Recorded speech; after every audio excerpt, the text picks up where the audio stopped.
This 1950s jumbo style K guitar sure looks pretty good now, but it wasn't looking so good a couple days ago.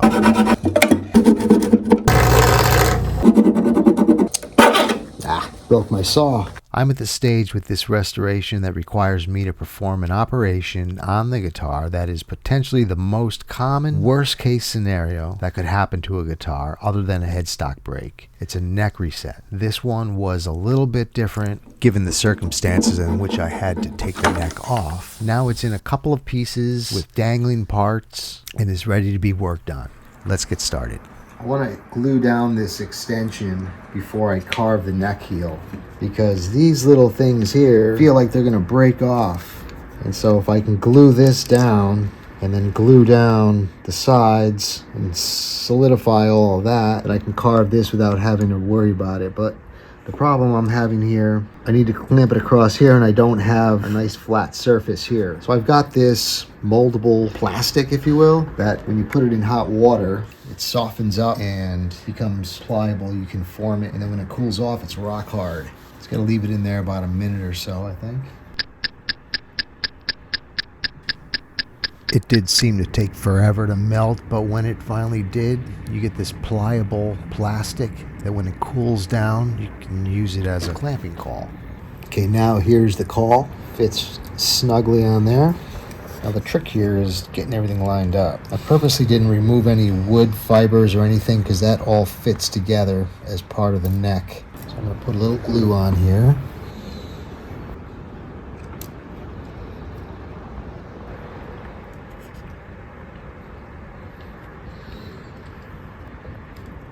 Not super tight, just enough to hold it in place.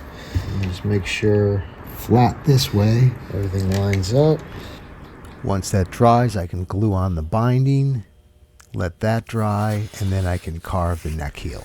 I start out by scribing a line of what I think I need to remove, just based on doing this several times. And then I'll indicate that line with some tape. Now I have a guide to go by when I carve this neck heel.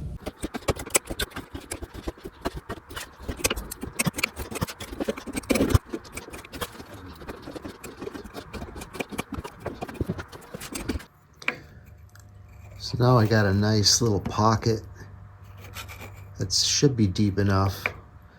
I can start working my way up to this blue tape with some sandpaper.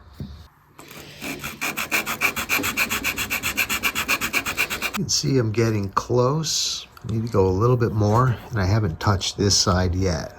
So I'm just going to continue until I get all that right to the blue tape, and then I'll start checking the neck angle on the guitar.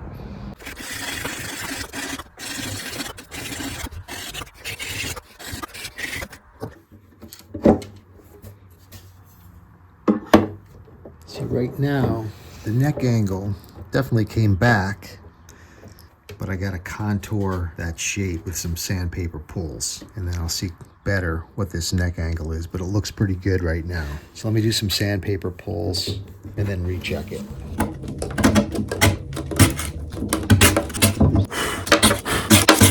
Okay, now I'm sitting pretty flat, but I am a little bit below the top of that bridge, and I want to be just over that bridge. I'm going to do some more sandpaper pulls, and that'll help even out some of the gaps that you see around that heel. See it more on this side and more of a gap back here. Let me check the angle this way too. I'm about, I don't know, 3/16 of an inch on one side, and I'm even on the other. So I have to take a little bit more off this side. Clamps in the way, but I know because I've measured this 20 times already. This side was not the problem. This one was. So now I see it's moved over. And then the neck angle, I'm over the bridge by 32nd at least. So that's going to be good. And if you look close in the joint, what you want to see is a nice tight joint. Both sides. All right, so that should be the right angle. Now I have to put the shims in the pocket because you can see there's a lot of wiggle room in that joint now. So we got to tighten that back up. So here I'm just taking some mahogany veneer.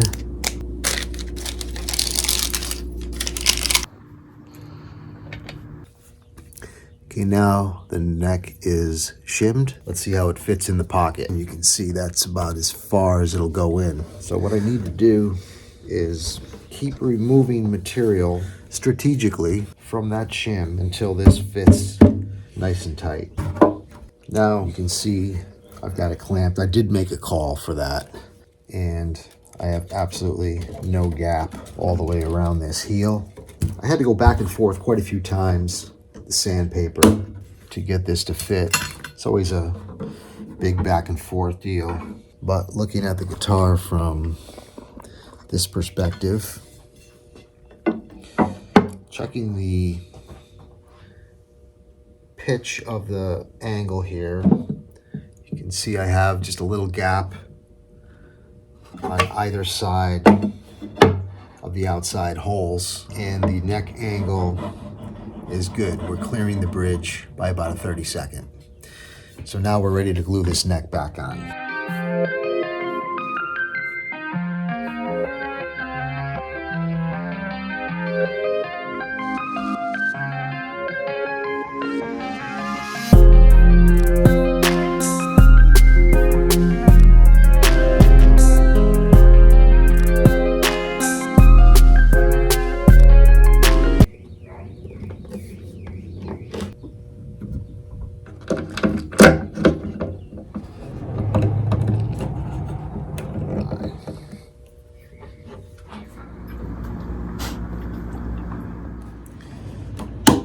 This has been drying overnight. Let's take the clamps off and see how it looks.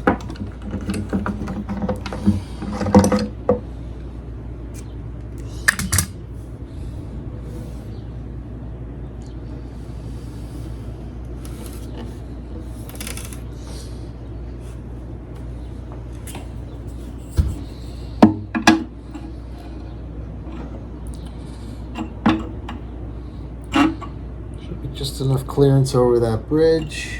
The alignment still looks good. Let's get some strings on here just to check the alignment. I still have to drill the holes through this bridge and through the bridge plate as well. So I'm going to get a call on the inside. So I'll do that first, and then we'll get the strings on here.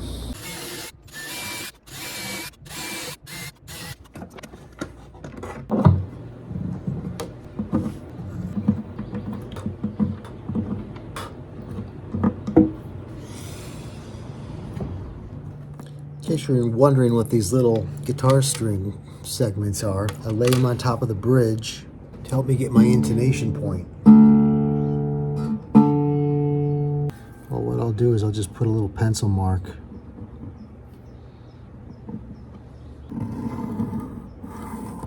So that's going to be the line where the front of the saddle is.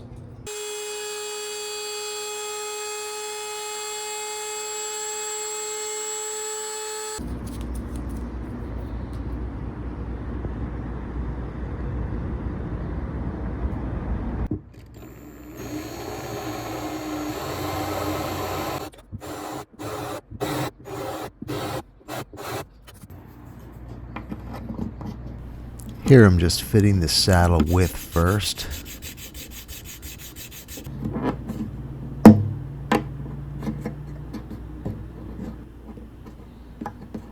Then I'll cut it to length, round off the ends.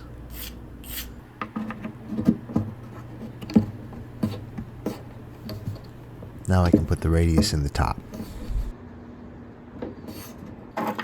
Now I just have to put a radius on the top of this saddle. The fingerboard seems to be about a 12-inch radius. I got my handy Industrial Guitars radius gauge.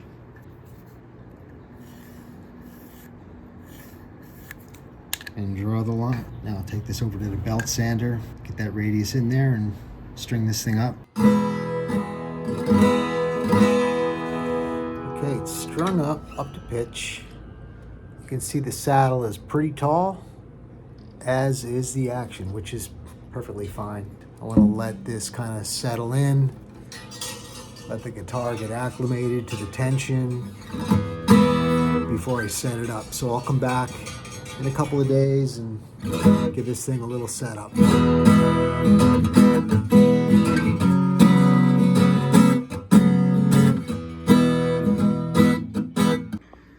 Okay, with the guitar sitting for several days,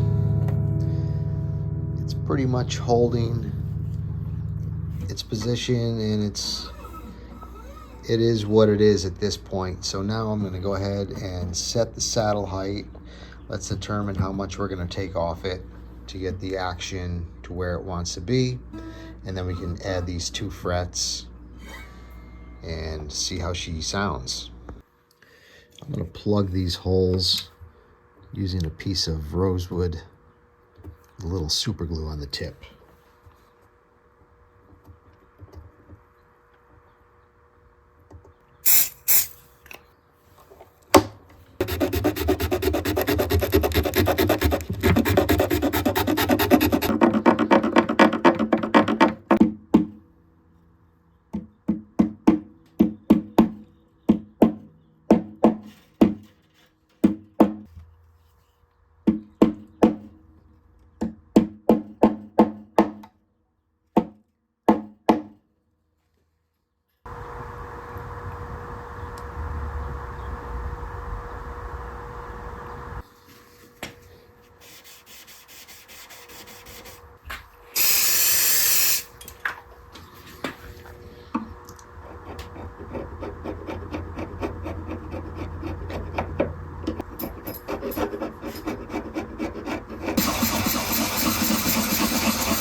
All strung up. I got the saddle set. I got 4 64ths and 5 64ths at the 12th fret.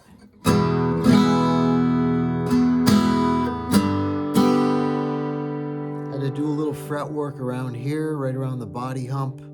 Had a couple of high frets and it had a little right there, so I had to do a little bit of fret work. But I got the buzzes out. Now it's playing every note clear.